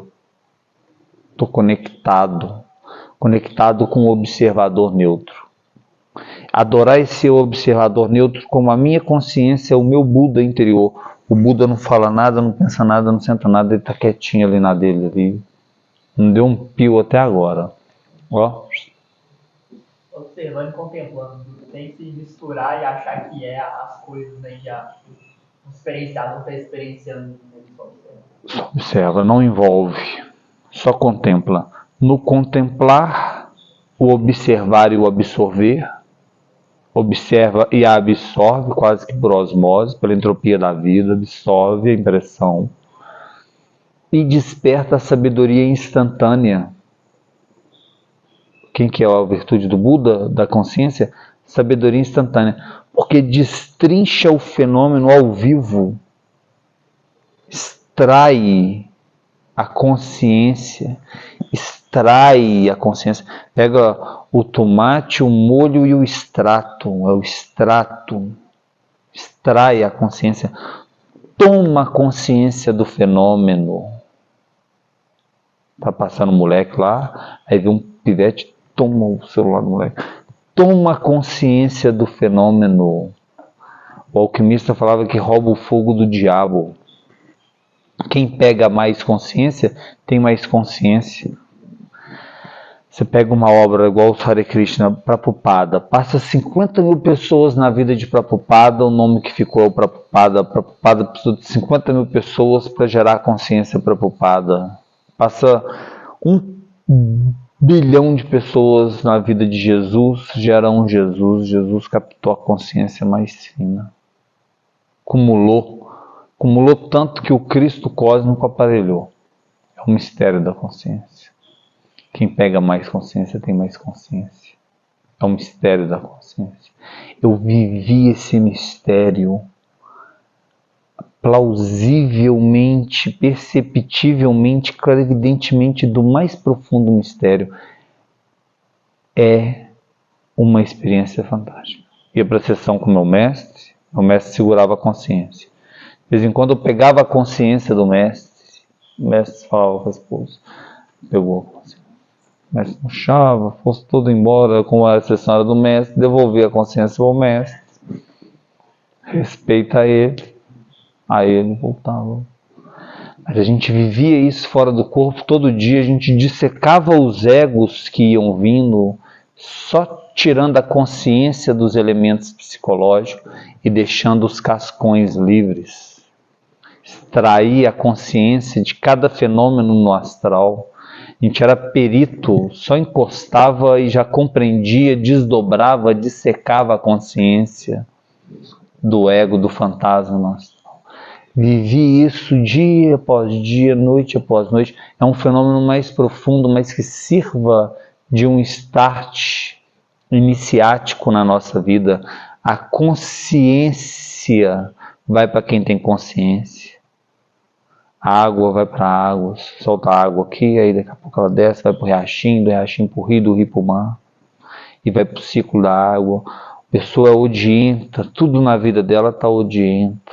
Todo mundo briga, porque o cara é odiento, é cuspindo ódio, o outro é rabugento, tudo na vida. O outro é gente boa, feliz, todo mundo sorri para ele, tá lá, levando sorriso para tudo quanto é lá. Consciência vai para a consciência. Tem que estar fino na consciência. Consciência, ela é cirurgiã. E aí estava lá convivendo com o mestre, falava, mestre, mistério, o mestre pegava a consciência e colocava a consciência na gente. Mistério.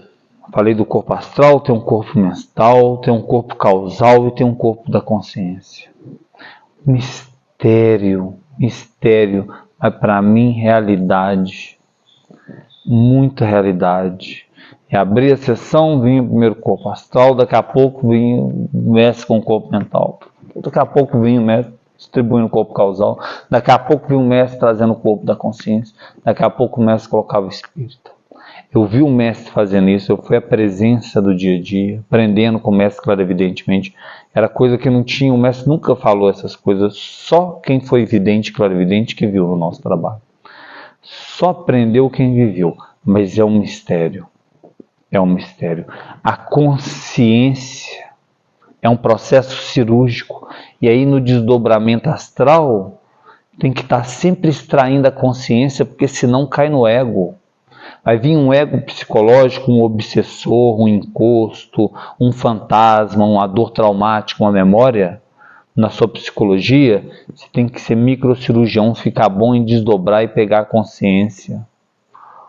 Sai daquele ego e pega a consciência. E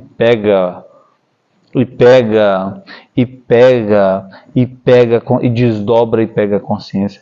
E não dá mole não. E aí, esse aí já é papo... É um papo que deveria ser conversado só nos conselhos mais profundos. E não dá mole não. Vou repetir mais uma vez. E não dá mole não. E não dá mole não. E não dá mole não. E não dá mole não. Consciência. Não tem problema. Teve um mestre que era o mestre Lakshmi e ele falava, Em cada lumisial, em cada templo tem uma pessoa que vem só para levar o cascão do ego. Enquanto uns estão distraindo a consciência, outros estão só na rabugentice, na reclamação, só vendo o negativo, só levando os cascões. Sempre vai ter o lixeiro, estou tranquilo, é o papel daquela pessoa liturgicamente. Você está trabalhando a consciência, aí você sai de um ego, de um defeito psicológico da vida, de um padrão, daqui a pouco quem está perto começa a expressar aquele padrão negativo que você tinha. É surreal, vale para vícios, vale para tendências. O outro lá aparelha o lado negativo da coisa e vai. E vai. E tá tudo certo. Tomei Daime muito tempo no Santo Daime, bailado do Mestre Irineu, centradinho, só jogando cascãozinho para um lado, cascãozinho para o outro, sai de mim, sai de mim, sai de mim. Deitava depois que voltava, desdobrava. Muita gente perita no Daime de fazer esse trabalho do desdobramento, de deixar as coisas negativas para trás, o obsessor para trás, galera fina, antiga. Saía da igreja, chegava na igreja, fora do corpo, aquele tanto de cascão caçando. Quem que ia entrar? Mistério, desdobramento astral. Não dá mole. Não dá mole. Tinha uma gíria que falava que macumba só pega em quem acredita, realmente. Energia negativa só pega em quem acredita. Porque a pessoa está na sintonia, é o medo de qualquer coisa dela, aparelha e pega. Se estiver só no sublime, no negativo, na consciência, não pega. Está suave. Faça que esse som aqui, as coisas estão aqui pegando. Ó. Suave. Não quero saber. Outra escala, não quero saber. Não quero saber, só da consciência. Não quero saber, está tudo tranquilo. Estou conectado aqui na minha força, no meu Cristo. Não incomoda, não incomoda. Outro vai pegar para lá, pega lá no vizinho, pega lá do lado. Tem outro lá em cima, tem muita gente para dentro do condomínio. Pega o saco lá, está tranquilo. Foco total no propósito. Consciência. Aumentando o núcleo de consciência no estado de presença. Aumentando a habilidade de ver e compreender, aumentando a habilidade de observar e absorver, aumentando a habilidade de extrair a consciência, a sabedoria instantânea de tudo. O magnetismo de consciência.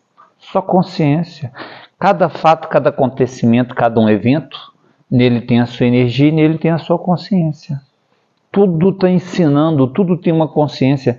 Quem consegue extrair a consciência de um ring light faz outro igual, tá tranquilo. O cara tem a consciência, o outro extrai a consciência da cadeira. Chega lá e faz uma cadeira. O outro extrai a consciência de um sistema. Chega lá e domina o software, o sistema e tal. É a consciência. Eu tenho a consciência daquela profissão, tenho a consciência desse comportamento, tenho a consciência. A consciência ninguém tira. Você pratica a consciência durante um período da vida como um talento, aí você fica 20 anos sem fazer aquilo ali, sem andar de bicicleta, você pega a bicicleta e anda de novo, tem a consciência, está incorporado. Está lá, numa memória oculta interna, ela desperta no momento necessário. Então, sempre explorando a consciência. Perguntar, a minha sabedoria ela é exótica, de onde que ela vem? Ela vem da consciência. Ela vem da consciência, não tem problema. Eu, para minha preparação de qualquer momento, eu preparo a consciência, eu preparo agora, eu não preparo o conteúdo. Eu preparo a consciência. Eu tenho o veio da força do conteúdo, mas eu preparei a consciência. A consciência ela é instantânea. Jesus falou, não preocupeis com o que haveis de dizer, porque o Espírito falará sobre a sua boca. É um mistério. Prepara a consciência. Só o agora basta. Nem preocupei com amanhã não, porque o dia já é demais. Era o conceito. E aí, se a gente quer desdobrar no astral, consciência. Consciência. Lembro um dia, força forte magnética, eu estava voando pelo astral e o vampiro era forte demais. Tinha derrubado muitos. E ele traiu, me pegou no ar, assim, voando assim, ó. Eu tinha poucos segundos para me ler o que eu ia fazer. O cara era o vampiro. A única possibilidade que eu tinha era chegar e vampirizar. Antes ele me vampirizava. Foi o choque da consciência na hora. Era o único jeito de eu desdobrar aquele fenômeno. Antes dele encostar, eu já... E a força do cara era forte mesmo. Dissequei até cair no chão. Não tinha outro jeito. A consciência leu instantaneamente a necessidade do momento. Sabedoria no astral tem que ter uma consciência instantânea para cada fato, para cada momento, para cada ataque, para cada situação. Só a consciência que vai estar fina no instante. É um desdobramento consciente. Cada momento um desafio. Uma outra ocasião lá, estava estudando os infernos. Fui encontrar com uma situação com um cidadão que eu não queria encontrar, mas a vida me trouxe. O cidadão de alguma forma me identificou, ele era muito forte, era André Meleque, ele saiu correndo atrás de mim, várias dimensões. Entrava na dimensão, atravessa uma parede, o cara atrás de mim, tal. Aquela situação toda, naquele momento a consciência era foge, meu filho, que se eu te pegar, você tá fudido. Então, é a circunstância do momento. Não tem o que fazer. Então, para cada momento, você tem que ter uma consciência da situação ali, o que você vai fazer. É o mistério do mundo astral. E o mundo astral é perigoso, mas ao mesmo tempo ele não nos afeta. Mas a vida lá é um drama. Mas é um pouquinho disso aí. Não nos afeta de certa forma, né? Porque a nossa energia, nosso combustível energético. Mas eu acho que o ponto da nossa abordagem inicial, eu acho que ele chegou num ponto bom, né? Uma boa abordagem. Respondeu muita coisa que eu queria perguntar. Eu também, eu tô aqui no caso. Já na introdução, né? Não, é bom demais.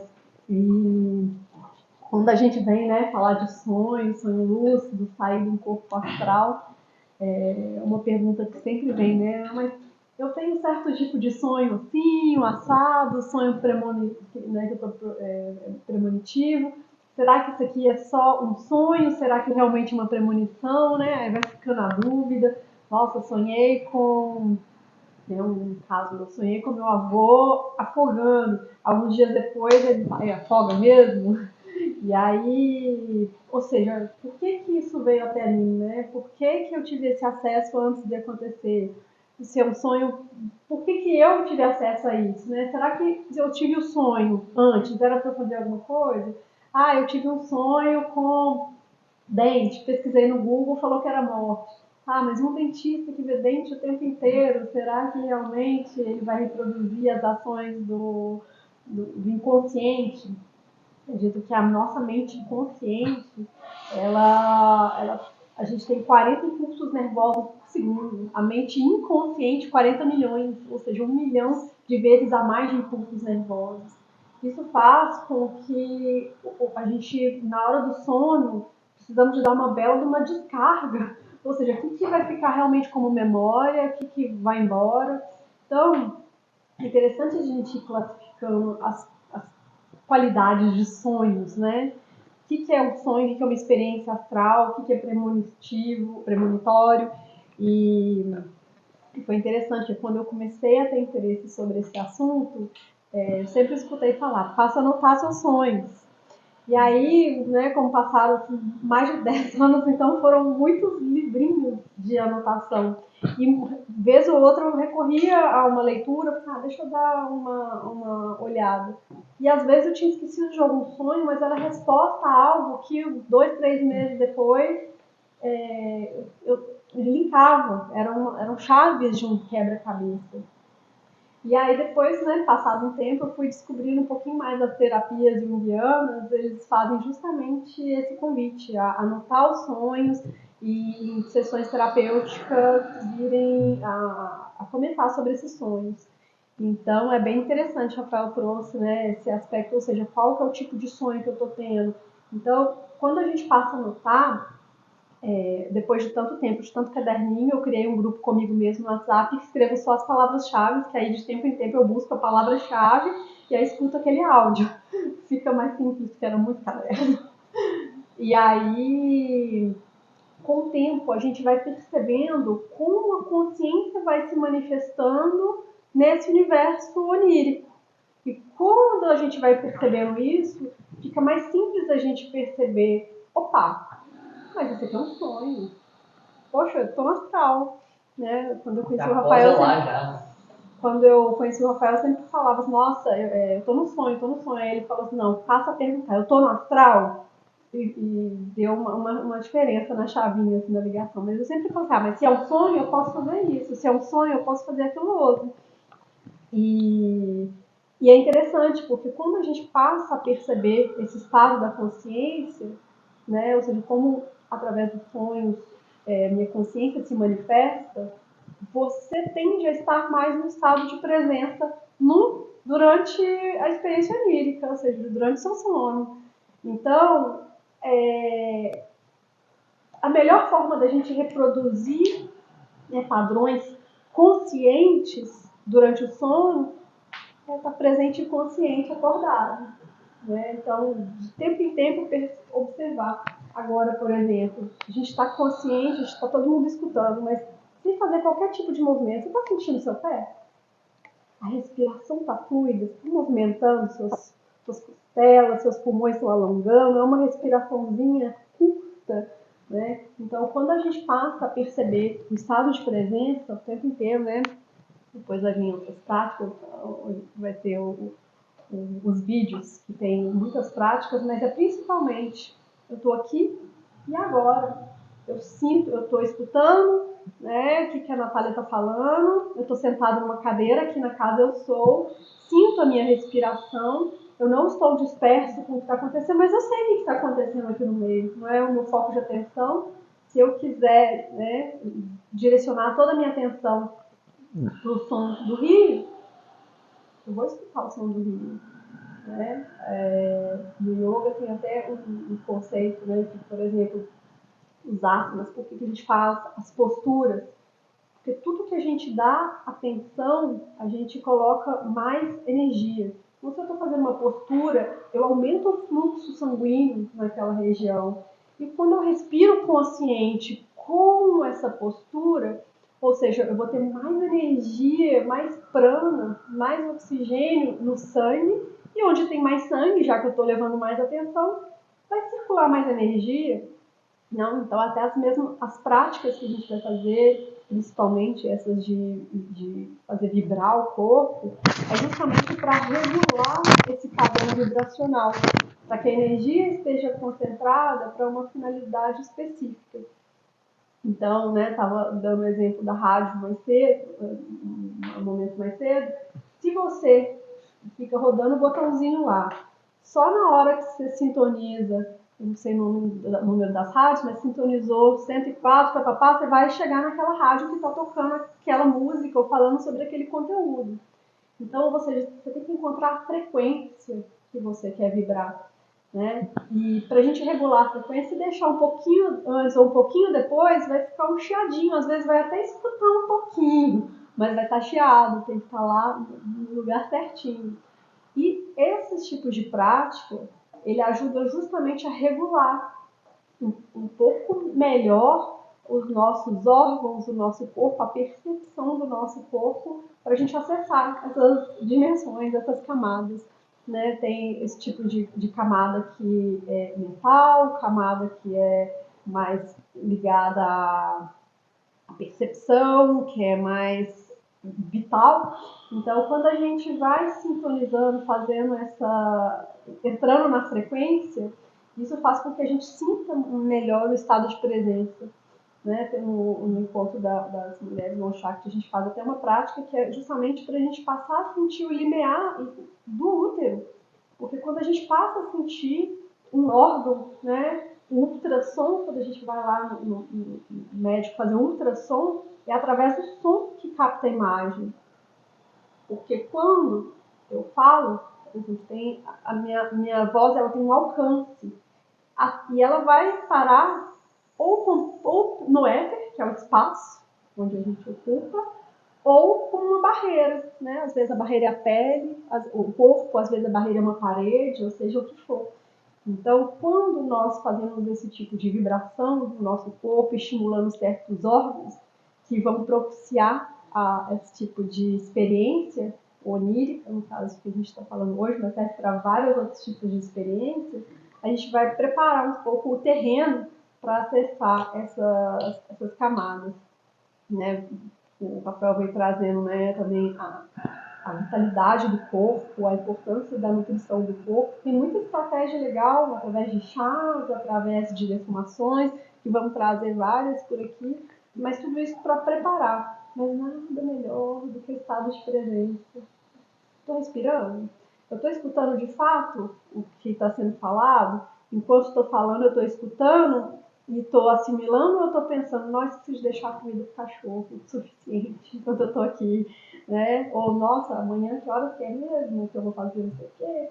Então, é interessante a gente perceber qual que é o tempo que a gente se mantém na presença e como que é o nosso acesso à consciência.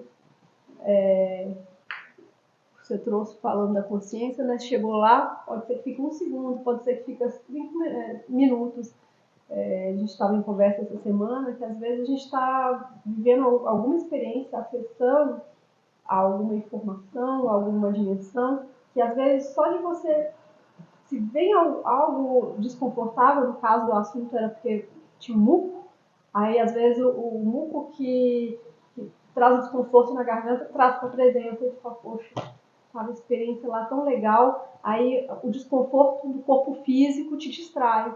Então, ou seja, preparar o corpo, né, não apenas para sair da linha astral, que no caso é o que trouxe Mariana aqui hoje, mas preparar para a vida, porque quando a gente tem desconfortos do corpo físico, são várias áreas da vida que são afetadas, né?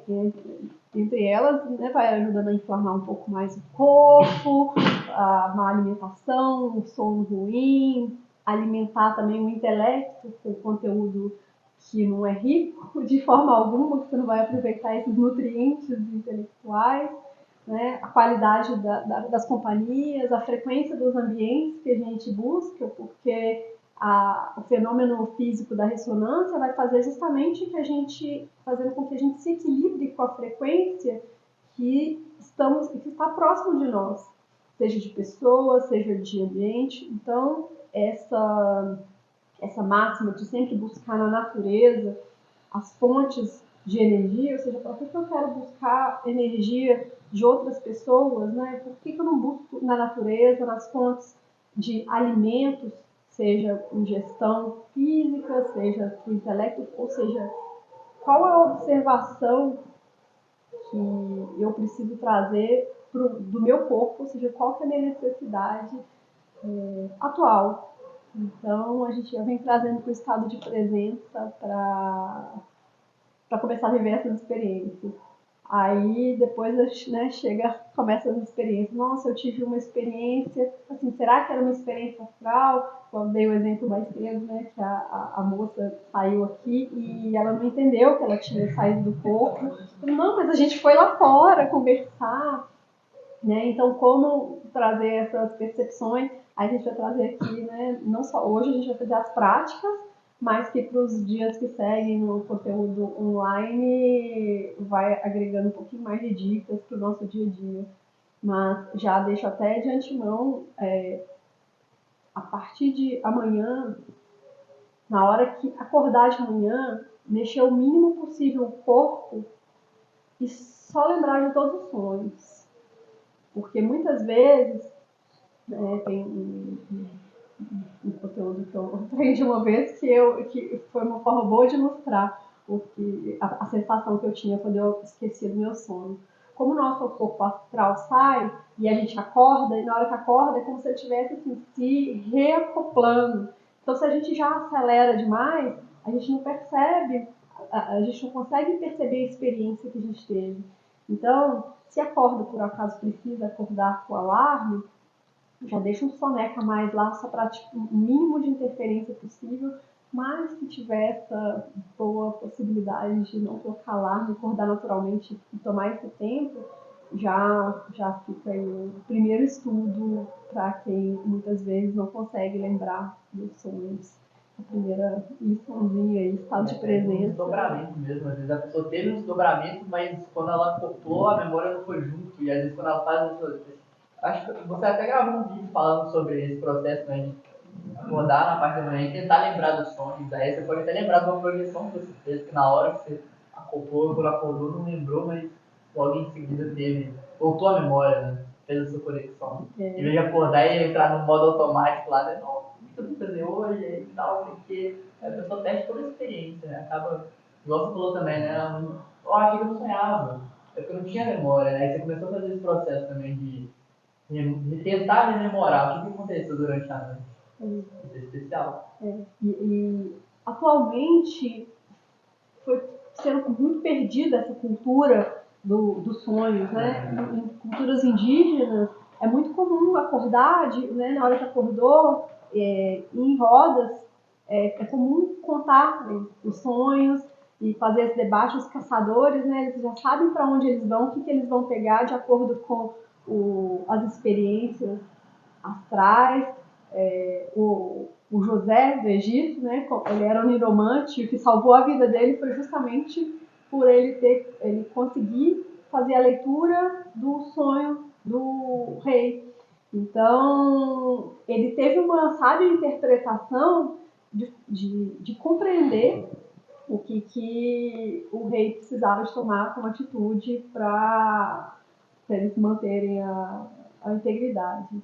E no Egito, durante o preparo dos faraós, existiam algumas tumbas que precisavam, eu não lembro, eu sempre rever nossa, mas acho que eram 10 ou 12 homens para levantar a tampa dessas caixas de pedra, feitas em pedras, e dentro tinham papiros com informações. E durante esse processo de preparo para um novo faraó, e aí eles precisavam saber o conteúdo daquela pedra, do papiro. E essa caixa era sempre muito bem guardada, dia e noite, noite e dia. E na hora que o pretendente a faraó, né, o filho do faraó, ele conseguia acessar aquele conhecimento que estava nos papiros, ou seja, ninguém levantou para ele realmente no astral ele conseguiu acessar esse conhecimento. Era o momento que ele era considerado pronto para essa jornada. Ou seja, os grandes líderes no Egito precisavam de ter essa habilidade de sonho consciente, até porque eles acreditavam que a noite era um momento, era um perigo, né? Você não se saía à noite era para dormir, porque o mundo dos mortos, que era para onde o corpo acessava, era onde tinha a classe mais rica de conhecimentos. Então, a noite era para ser dormida, sonhada e viver as experiências.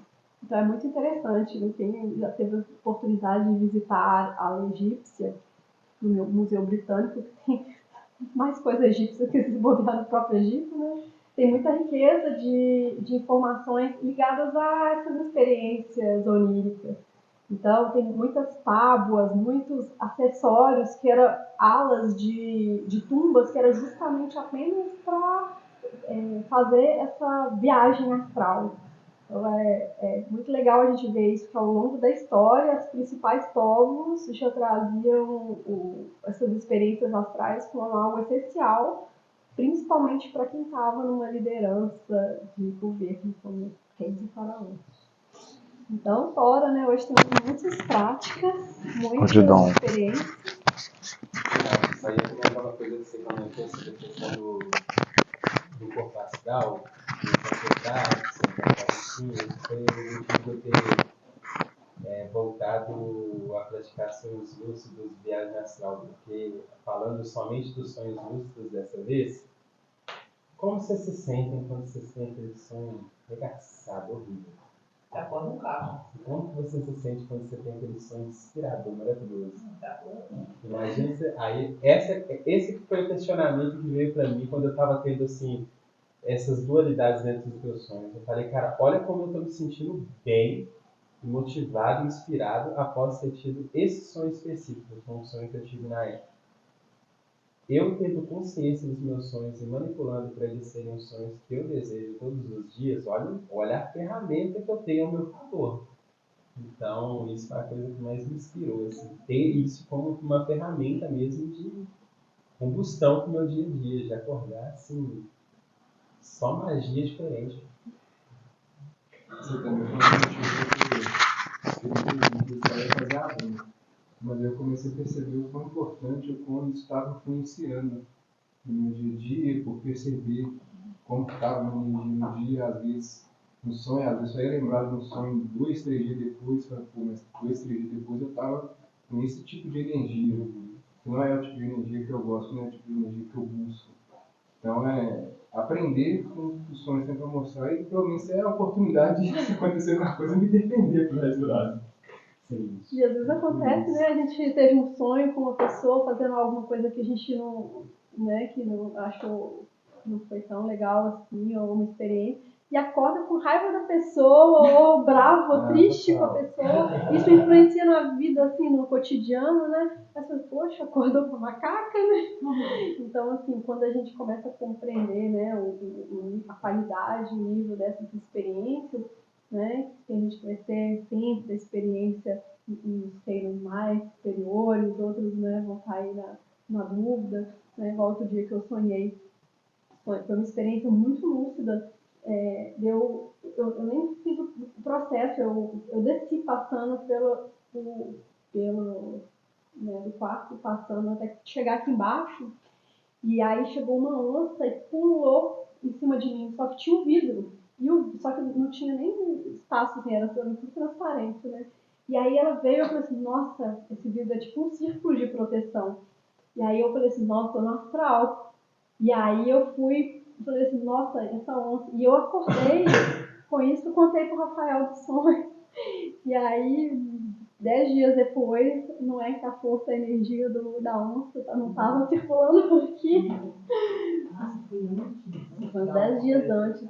E aí, 2 dias antes, eu tive um sonho também com a onça de novo. E aí, depois ela nadando aqui. Então, acho que a energia, muitas vezes, do que está por perto também, a gente passa a captar com certa sensibilidade. Né? É muito comum que eu escuto bastante pessoas falando assim no outro, que tá grávida, ou que morreu. Acho que o que eu mais escuto é de gente falando, nossa, que fulano tava grávida, que fulano morreu. Mortes é o que um monte de gente vem me contar de sonho de morte. E tem muita explicação para isso, né? Mas... E aí a pessoa muitas vezes fica com aquela angústia, porque, nossa, sonhei que fulano morreu, e fica com aquela dor, carregando a dor. Né? Então, ou seja, o que eu vou fazer com essa informação? Será que foi realmente algo premonitório? Se foi um ego meu que estava morrendo? Se foi uma atitude, né, perante aquela pessoa que precisa ter um fim? E aí, como que eu vou fazer essas leituras? Aí, com a prática, né?